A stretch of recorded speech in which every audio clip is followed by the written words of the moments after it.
Mariana, bem-vindos ao meu canal. E ontem eu tava vendo uma entrevista que o Harry Styles fez com o Timothée Chalamet pra revista One D, eu não sei direito como é que fala, e nossa, que entrevista legal, eu vou deixar ela aqui na descrição. Realmente foi terapêutico pra mim ler, eu ainda não sei bem o porquê, mas foi. Eles ainda não tinham se conhecido, então foi esse primeiro contato, eles perguntando sobre o outro. Na verdade era o Harry Styles sobre o Timothée, né? Só que aí o Timothée devolvia algumas perguntas e tal. E nessa entrevista eles falaram quais livros eles leriam se eles só tivessem que ler um livro pro resto da vida deles. Eles falaram 2, né? Mas isso me levou ao submundo da internet, que é indicações de livros do Harry Styles. Então o que eu vou fazer hoje? Ler os livros favoritos do Timothée e do Harry Styles. Isso vai ser bem sair da zona de conforto desse canal, né? Porque a gente fala mais sobre romance, sobre fantasia, e aqui vai ter alguns livros diferentes. Eu nunca li nenhum desses e realmente tô curiosa pra ver o que vai mudar isso em mim. Porque é isso, a gente tem que se abrir para novos horizontes, se abrir para novas vivências, para mudar e para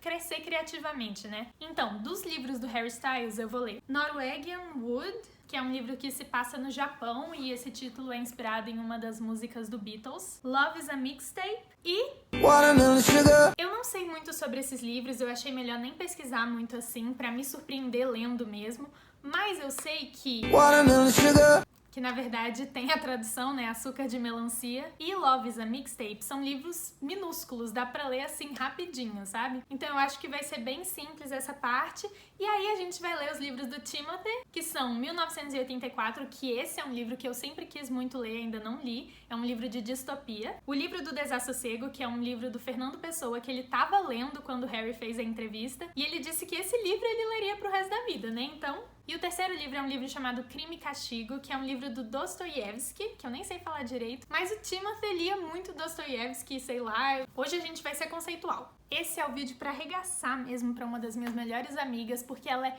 muito fã dos dois. E você que também é fã de um deles ou dos dois, eu quero saber o que você vai relacionar com o que eu vou falar sobre os livros, o que você vai encontrar sobre a biografia, sobre as músicas, sobre os filmes deles. Porque se eles foram marcados por esses livros, então tem todo um universo que tocou eles aqui, né? E a gente vai descobrir. Eu resolvi começar com Açúcar de Melancia porque eu, como brasileira, sinto que eu preciso responder as dúvidas do Thiago Leifert. Não sei se vocês viram, né? Mas no ano passado, um pouquinho na época, assim, do BBB, o Thiago Leifert fez um vídeo perguntando aos jovens o que de acho era o Watermelon Sugar. E aí, os jovens responderam que, Thiago, é sexo, drogas e rock and roll. E o Thiago ficou, meu Deus do céu, como assim, gente? Não se fazem mais juventude como antigamente. E eu pensei que eu ia encontrar respostas nesse livro e eu não podia estar mais enganada. Eu tenho que admitir que quando começou, eu pensei mesmo que o narrador tava chapado de açúcar de melancia, porque começa de um jeito assim. O livro tem uma linguagem surrealista, com frases simples e curtas, e até meio repetitivas, e aí meio que a gente estranha assim de início, mas eu adoro livros assim, me dá um pouco a sensação de Alice no País das Maravilhas, que estão falando sobre questões verdadeiras sobre a nossa sociedade, estão criticando a nossa realidade, mas de uma forma tão lúdica e uma linguagem parecida com de sonho, que acaba ficando meio lírico. E aí você meio que entende, meio que não entende, fica teorizando. Eu adoro livros assim. E talvez essa impressão também seja causada porque o narrador protagonista, ele não vê a sociedade que ele vive de uma forma meio crítica. Eu fiquei o livro inteiro pensando que o livro se passava num futuro distópico, sabe? É uma questão bem esquisita, algumas descrições parecem que os animais foram alterados por radioatividade, mas eu não sei se na verdade eram outros símbolos que queria falar e eu que não entendi. Essa é uma das questões. Cheguei no final entendendo sobre o que se tratava, mas sem entender muitas coisas. E esse narrador protagonista é o tipo de pessoa que poderia ver um alce de duas cabeças e não ficar tipo, meu Deus do céu, que diacho é isso? Ia ficar meio interessante, acho que são bonitas. E essa foi a minha impressão até mais ou menos 70% do livro. Lá no 70%, se já era macabro, ficou mais macabro ainda. Começou a rolar algumas mortes esquisitas e eu fiquei bem assim, tipo, meu Deus, por onde esse livro tá indo? Que caminho ele tá me levando? E sim, eu dei 5 estrelas. Porque eu gostei muito, eu achei muito legal. Mas daí eu fui tentar entender no final sobre o que esse livro era, porque eu fiquei um pouco confusa ainda depois. E lendo o pós-fácil e pesquisando algumas coisas depois, eu cheguei à conclusão de que esse livro é uma crítica à comunidade hippie dos anos 60 e alguns comportamentos de culto de algumas comunidades hippies da época que o autor criticava muito porque se relacionava com o passado dele, ele tinha tido umas experiências nesse sentido. E ele quis criticar bastante um efeito de manada nesse livro, de seguir um líder de forma cega. Também tem uma questão de, por exemplo, a vila em que eles moram se chama Eumort, morte, que é pra simbolizar a morte do eu, uma comunidade em que as pessoas não têm individualidade. Tanto é que o protagonista não tem nome. Mas aí depois que eu vi tudo isso, eu fiquei assim, Harry Styles? Porque não parecia nada que o Watermelon Sugar era nem um pouco sobre isso. Não fala de nada disso na letra. Mas eu vi uma entrevista em que ele falava que o Watermelon Sugar era sobre a euforia de se apaixonar por alguém pela primeira vez e de querer estar sempre perto e de querer se fundir no outro. Enfim, mas de qualquer forma foi uma experiência bem interessante e eu recomendo esse livro, porque eu gostei. Se você gostar desse tipo de livro, você vai gostar, porque é um livro bem curtinho, dá pra você ler numa sentada só. E se você tiver alguma teoria sobre algum daqueles símbolos, o que eles significam, por favor, me conta, porque eu tava cheia de ideias na minha cabeça e no final fiquei na mão, assim, tipo, meu Deus do céu, o que aconteceu aqui que eu não sei até agora? Eu não sei. Mas se a minha interpretação valer de alguma coisa, eu acho sim que dá pra relacionar com alguma distopia, com alguma questão da nossa sociedade. Isso vai se relacionar bastante com um dos livros que eu vou ler nesse vídeo, que eu tô super animada pra ler, que é 1984. Eu cheguei à conclusão de que não foi a melhor ideia que eu já tive ler os livros do Timothée Chalamet durante o final do meu semestre. Porque esse final de semestre torrou os meus neurônios, daí os únicos 3 que sobraram ficaram assim, segurando na mão um do outro pra ver se conseguia entender alguma coisa que tava acontecendo na minha vida. E foi nesse ritmo que eu terminei 1984. Eu acho que 1984 é o tipo de clássico hypado, sabe? Porque tem alguns clássicos que as pessoas só ficam, ah, tá, é um clássico legal você ler, você pode gostar ou não, mas 1984 parece que as pessoas acham que tem que gostar. E eu acho que é um livro super importante, eu gostei muito de ter lido. Eu acho que ele levanta várias discussões super relevantes, inclusive sobre o momento que a gente tá vivendo agora, com muitas ideologias, e sobre a tecnologia, mas não é um livro sem defeitos. O livro é uma distopia que se passa em 1984 e vai contar a história do Winston, que é um personagem que tá questionando a autoridade desse governo totalitário que governa a Oceania, que é onde ele mora. Esse governo, ele exerce um controle sobre a população principalmente através das teletelas, que são uma espécie de televisão que te vigia. Então não só eles controlam o conteúdo que você vê, que você consome, mas as televisões também conseguem captar sons, elas têm uns microfones que conseguem ouvir inclusive o seu batimento cardíaco. Então elas são tão sensíveis que a menor mudança em você, eles já ficam atentos, sabe? E assim eles vigiam a população. Uma coisa que eu achei super interessante foi que o protagonista fala em um dado momento lá do livro que esse governo ele vai conseguir controlar sempre todos os seus comportamentos, tudo que ele conseguir ver, tudo que tiver externo a você, ele vai conseguir controlar. Mas ele nunca vai conseguir controlar como você se sente, tipo, seus pensamentos internos. E nesse mesmo dia eu vi uma notícia lá, né, de que o Elon Musk tava falando sobre, tipo, chips que se implantam no cérebro pra aumentar a produtividade dos humanos e aí, sei lá, você chamar o carro com seu pensamento, participar de jogos de realidade virtual. E, cara, sinceramente me assusta muito uma realidade assim, sabe? E eu, sei lá, fiquei pensando sobre essa questão das teletelas, porque ok que uma teletela externa a você não vai conseguir controlar, não vai conseguir saber no que você tá pensando de verdade. Mas será que um chip na sua cabeça não pode? Enfim, muitas discussões de teorias da conspiração, muitos surtos muito loucos que dá pra ter com esse livro.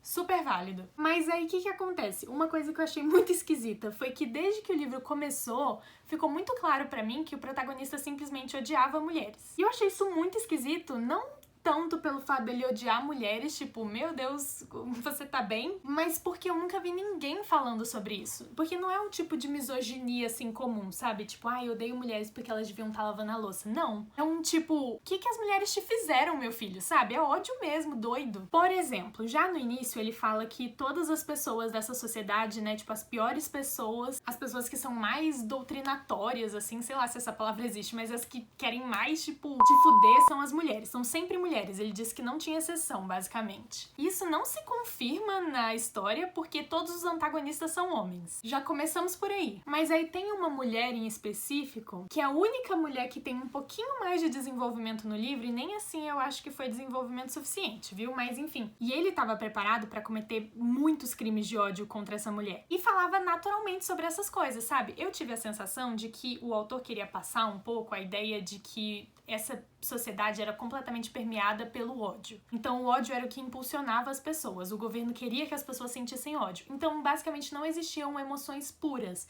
Sempre elas estavam contaminadas um pouquinho pelo ódio. Mas eu achei muito esquisito. Eu achei que não justificava o tanto que ele odiava a mulher e achava que gostava dela. E mesmo a mulher detestava mulheres. Ela literalmente fala, eu não tô brincando, tipo, eu não tô exagerando. Ela tem uma passagem dela falando como eu detesto mulheres. Então, achei muito esquisito. Eu acho que isso devia ser mais discutido, sabe? Porque George Orwell, o que as mulheres te fizeram? Mas assim, sobre a narrativa do livro, tem uma questão também de que eu sinto que ela é mais didática do que narrativa de verdade. Então eu senti em vários momentos como se ele tivesse sentado, o autor, né, sentado me contando as ideias que ele tinha sobre o futuro e sobre política e tal, sobre a vida. Tipo, como se fosse uma palestra, ao invés de eu estar super envolvida na história. Eu já vi algumas pessoas reclamando que o livro era longo demais. E eu não sei se é que é longo demais. É só que esse modelo de livro talvez não seja o melhor pra contar essa história. Talvez essa história tivesse sido melhor contada se fosse um conto focado naquele universo de 1984. De qualquer forma, é um livro que eu acho muito válido ler. E se você já leu, por favor, fala comigo sobre essa questão das mulheres, porque eu fiquei um pouco chocada que ninguém falasse sobre isso, assim, tipo, nunca vi ninguém falando sobre isso mesmo. Mas enfim, agora que já fiz o meu skincare noturno, nem mostrei as coisas que eu tava fazendo, né? Eu passei água micelar, óleo de melaleuca ou tea tree, e sérum com vitamina C. Mas agora que eu fiz o meu skincare noturno, eu posso falar de Norwegian Wood. Meu Deus, o que dizer sobre esse livro? Esse livro vai contar uma história que se passa no Japão, é escrito por um escritor japonês. Na sinopse, tá falando que é sobre esse menino que acaba se apaixonando pela ex-namorada do melhor amigo dele. Só que o melhor amigo dele morreu, então fica uma situação bem profunda, esquisita e que dá pra explorar várias coisas aí dentro. Eu não vou considerar isso spoiler porque tá na sinopse, mas eu acho que a história em si não é sobre isso. Algumas coisas podem ter ficado meio sem sentido se não conseguir pegar por trás qual é o tema. Eu demorei um pouquinho pra pegar e eu precisei de um pouquinho de ajuda. Então vou falar aqui um pouco sobre a minha percepção. Mais do que a história sobre o Toru, né, que é o protagonista, e a Naeko, esse livro é sobre aquele momento da vida, quando a gente tá fazendo 19, 20 anos, que eu tenho 20 anos, em que você meio que tá saindo da adolescência e entrando na vida adulta. Só que na história ele fica bem mais intenso porque o livro se passa nos anos 60, então já tinha uma pressão pra amadurecer mais rápido do que a gente tem hoje. E também o livro se passa no Japão, que tem uma cultura diferente da nossa. E aí eu sinto que o que esse livro tá passando muitas vezes é como se entrar na vida adulta e meio que caber nos padrões da sociedade é uma porta muito estreita, pela qual muitas pessoas não conseguem passar, principalmente se elas têm alguma questão interna que fuja do normal pela sociedade. E aí esse livro, eu sinto que é sobre como o Toru, protagonista, e todas as pessoas ao redor dele lidam com esse momento. Porque cada um lida de uma forma diferente, porque cada um tem uma personalidade completamente diferente. Mas basicamente todos eles têm transtornos de personalidade, depressão, esquizofrenia ou alguma coisa do gênero. E aí quando essas pessoas não conseguem passar por essa porta estreita, elas desistem da vida. Então, o tema mais tratado nesse livro é suicídio. Então, tipo, se você tem problema com isso, é um gatilho forte pra você, não leia porque ele é muito tratado aqui. Inclusive, graficamente em um momento. Daí eu acho que é uma proposta super legal e o Murakami conta isso de uma forma tão bem desenhada, ele liga o ponto A ao ponto B desde o início, tipo, tá tudo muito coerente, sabe, no livro dele. Mas eu acho que não foi o meu tipo de livro, principalmente porque eu não consegui me identificar com, acho que nenhum dos personagens. E mais uma vez teve uma retratação feminina um pouco esquisita, porque outra coisa que tem muito peso nesse livro é a questão da sexualidade, então é muito sexo. E tipo, isso não é uma coisa que me incomoda de jeito nenhum, mas nesse livro é até um pouco cansativo de tanto que acontece. É como se nesse livro o sexo fosse o fim inevitável de todas as coisas. Como se todos os relacionamentos com todas as pessoas que você encontra, eles só tivessem validade quando eles acabam em sexo. Então, é basicamente uma história do protagonista transando com todo mundo que ele vê pela frente. mas sempre mulheres. Então, é sempre as mulheres que são tratadas desse jeito. Aí fica um pouquinho difícil dizer que não tem uma misoginia aí, né? Então eu fico pensando que nem todos os relacionamentos começam em sexo, mas todas as fases, todos os ciclos de vida, tudo que realmente importa nesse livro, quando tá envolvido uma personagem feminina, acaba em sexo. Se você resolver ler, pesquisa todos os gatilhos, porque tem vários. Gente, de novo eu esqueci de ligar a ring light. Não é possível! Então, Crime e Castigo é um livro que me surpreendeu em vários sentidos. Antes de ler, eu achava que ia ser um livro bem denso, ia ser praticamente, completamente um monólogo interior de um personagem e que a história toda ia se passar em um dia, não sei de onde que eu tirei isso, e que ia ser muito pesado. E assim, não entenda mal. É denso e eu levei 80% do livro pra me tocar que tinham alguns personagens que eram chamados por mais de um nome. Mas ao mesmo tempo ele tem elementos que deixam a história mais leve. Esse livro é sobre um cara que é um estudante de direito, que vem de uma família pobre, e essa família mandou ele pra estudar nessa cidade mais metrópole, pra ele ter um futuro melhor. E ele tem uma teoria de que a sociedade pode ser dividida entre homens e piolhos. Os piolhos são o povão que tem pensamento de massa. Ele não se importa com os piolhos. Piolho já é um nome que é bem específico para chamar as pessoas. E os homens são pessoas que nascem de vez em quando, são pessoas mais raras, que se destacam porque eles são gênios, mas num sentido de que eles têm um potencial tão grande de dar um benefício tão grande para a sociedade que, caso eles cometessem crimes como assassinatos, que seriam para um bem maior, eles não precisam ser punidos por esse tipo de coisa. Porque o que é a morte de um piolho em prol de um super benefício para a sociedade?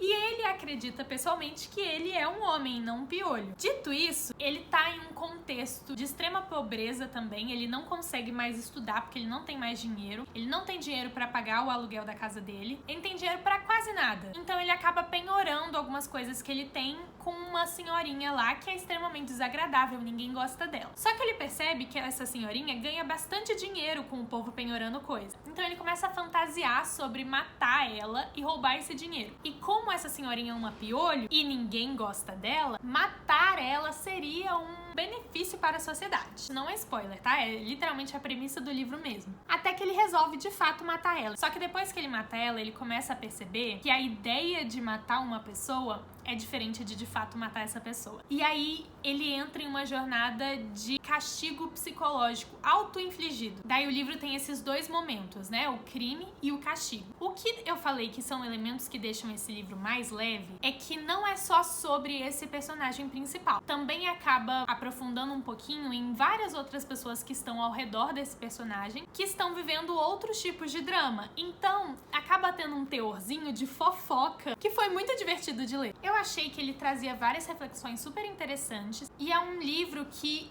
eu acho, inclusive, eu queria fazer um adendo aqui e falar que esses livros que eu tô lendo são ótimas pedidas pra vestibulandos ler, porque pelo menos 1984 e Crime e Castigo, eu acho que são livros que você consegue citar em quase todos os temas de redação. Então acho que é uma ótima pedida. Mas uma coisa que me incomodou pessoalmente só um pouquinho, e eu percebi que não incomodou outras pessoas, é que apesar do autor tá querendo mostrar que essas pessoas que cometem crimes são pessoas mais complexas do que, tipo, só más ou só boas, principalmente porque ele mostra em vários momentos que o protagonista mesmo, ele faz caridades, ele tem uns momentos de querer ajudar outras pessoas, e em outros momentos ele tá super egoísta e meio sórdido, assim. Eu acho que é muito legal essa ideia de que as pessoas são mais do que isso, são mais do que 8 ou 80, só que na narrativa, esse protagonista, às vezes, ele surtava, assim, sabe? Tipo assim, ele tinha um momento em que ele tava querendo fazer coisas boas, e aí, literalmente, tem até uma parte do livro que ele fala que é como se um bichinho tivesse mordido ele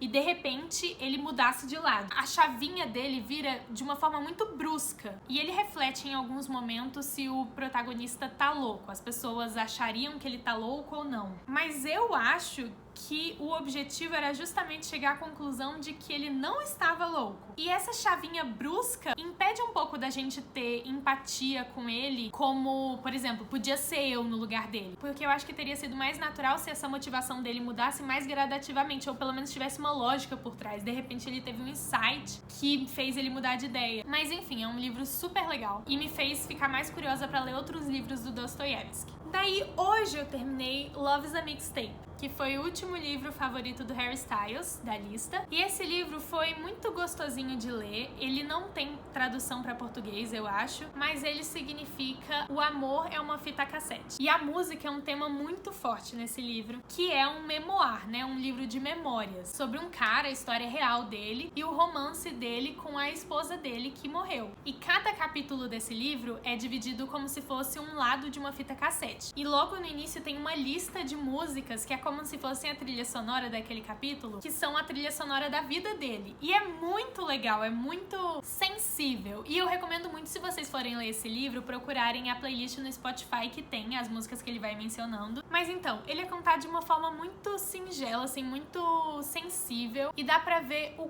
quanto ele amava a esposa dele, o quanto ele sente falta da esposa dele. Porque eles eram um casal muito unido, sabe? Então, realmente, quando ela morreu, dá pra ver que é como se uma parte muito forte dele tivesse morrido junto. Mas em vários momentos eu me senti muito inspirada pra escrever sobre a minha história de amor e fazer a minha própria playlist, a trilha sonora da minha vida, porque realmente é um livro que me tocou ali. E eu acho que isso é muito especial. Mas é um livro com muita referência à cultura americana, muito referência à música americana. Algumas referências eu não conseguia pegar, outras eu conseguia. Então, em alguns momentos, acabou dificultando um pouco eu me conectar com a história, mas é um livro bem legal que eu recomendo ler. E eu entendo por que o Harry Styles gosta desse livro. E eu entendo também o que eu já vi que ele falou em algum momento, que esse livro ajudou ele a entender como as histórias de amor se relacionam a músicas. E esse é um tema bem forte nesse livro, então eu acho bem legal mesmo. Chegou aqui em casa, eu tinha comprado, porque eu cheguei a começar a ler o livro do Desassossego digital, só que assim que eu comecei a ler, eu percebi que não ia ter como, ia ter que ler físico, porque simplesmente eu sei que vai ser cheio de passagens e eu vou ter que grifar o meu livro. Eu sei que vai doer no coração de muita gente aí, mas não vai ter outro jeito de ler esse livro. Gente, não tem condição. Ele é menor do que eu esperava, eu achava que ia ser um livro maior assim, mas ele é até bem grossinho, né? Quando eu comecei a ler, eu fui percebendo que eu não sabia nada sobre o Fernando Pessoa e tive que pesquisar umas coisas sobre ele pra conseguir entender direito. E eu vou falar sobre isso mais daqui a pouco. Mas aí, conforme eu fui pesquisando, eu fui me interessando mais. Aí eu queria ter a experiência de ler essas outras poesias super interessantes e famosas e acabei comprando esse livrinho aqui junto. Mas se vocês estão duvidando que esse livro aqui é cheio de passagem incrível, olha só como ele começa. Nasci em um tempo em que a maioria dos jovens haviam perdido a crença em Deus, pela mesma razão que seus maiores a haviam tido, sem saber o porquê. E se você abrir em qualquer página, eu aposto que vai ter uma frase interessante. Vamos ver. Quem tenha lido as páginas desse livro que estão antes dessa, terá sem dúvida formado a ideia de que sou um sonhador. Ter-se enganado se afirmou. Para ser sonhador, falta-me o dinheiro. A arte consiste em fazer os outros sentir o que nós sentimos, em os libertar deles mesmos, propondo-lhes a nossa personalidade para especial libertação. Há um grande cansaço na alma do meu coração. Entristece-me quem eu nunca fui, e não sei que espécie de saudades é a lembrança que tenho dele. Nunca amamos alguém. Amamos tão somente a ideia que fazemos de alguém. É um conceito nosso, em suma, é a nós mesmos que amamos. Gente, eu não terminei esse livro ainda e, sinceramente, eu nem vou. Mas eu vou continuar lendo, mas eu não vou terminar pra esse vídeo específico. Eu vou explicar o porquê. Então, esse é um livro do Fernando Pessoa, né? E o Fernando Pessoa é cheio de heterônimos, que é basicamente, vamos lá, sabe pseudônimos? Quando os autores escrevem e assinam como outra pessoa, com um nome diferente, né? Criam um nome pra ser um nome de autor. Esse é um pseudônimo. E o heterônimo é que não só existe um outro nome, como você, como autor, cria um outro autor com personalidade, com tudo, para estar escrevendo aquilo. Então, por exemplo, o Fernando Pessoa é cheio de heterônimos e ele cria data de nascimento, data de morte, personalidade, endereço, conhecidos, estilo de vida, estilo de escrita, estilo de gramática, tudo diferente para cada um desses autores, os heterônimos dele. E eu achei isso muito legal. Isso é algo que eu gostaria de fazer, criar um autor diferente, com toda uma vida diferente, um jeito de escrita diferente, e personificar essa pessoa para escrever um texto. Mas enfim, e esse livro aqui é escrito principalmente pelo Bernardo Soares, que é um semi-heterônimo do Fernando Pessoa. Então ele não é tão independente da figura do Fernando Pessoa quanto outros heterônimos. Na verdade, ele é descrito como uma parte desmembrada da personalidade do próprio Fernando Pessoa. Não sei se esse papo tá ficando muito abstrato e confuso demais, mas essa é um pouco a vibe do livro também, sabe? É bem reflexivo, eu me sinto lendo um pouco como se eu tivesse parada na janela, assim, pensando sobre a vida. E eu sei que eu tô só no início e tem muito mais assuntos que ele explora pela frente. Vai explorar uns temas mais pesados, assim, e que o Bernardo Soares vai quase entrar em surto, e estou aguardando ansiosamente pra isso. Mas é aí que tá. Eu já estou gravando esse vídeo aqui há pelo menos 3 meses. Os livros do Timothée Chalamet acabaram comigo. E aí eu não queria correr pra terminar esse livro aqui só pra soltar o vídeo, sabe? Eu acho que a minha opinião não vai mudar tanto. E eu tô gostando porque, e lendo muito devagar, também porque eu não sei ler poesia, gente. Eu sempre entro em crise, tipo, eu fico, mas eu devia estar lendo tudo isso de uma vez ou lendo aos poucos, e aí eu não termino de ler nada. Eu tenho um livro de poesia aqui também que eu não li, mas eu vou ler o livro do Fernando Pessoa, que é de poesia, e ler esse livro aqui, que não é de poesia, é prosa, mas ainda assim tem cara de poesia. Ai, meu Deus. Sinto que estudantes de letras iam me comer viva. Mas enfim, eu quero levar todo o meu tempo do mundo pra ler isso aqui e fazer todas as minhas reflexões internas. Então eu vou terminar esse vídeo aqui e eu espero que vocês tenham gostado. E por favor, me indiquem novas celebridades que vocês gostam e que vocês gostariam de ver um vídeo aqui com recomendações de livros. E eu quero muito continuar com essa série. Eu tenho pensado bastante em uma nova celebridade que eu estou pensando em fazer. Estou ansiosa para ler os livros favoritos dela. Mas eu quero saber de vocês quais vocês se interessariam em assistir. E também qual que é a opinião de vocês sobre esses livros que eu falei aqui. Se vocês já leram, se vocês pensam em ler. E muito obrigada por terem assistido esse vídeo até o final. Beijo, até semana que vem.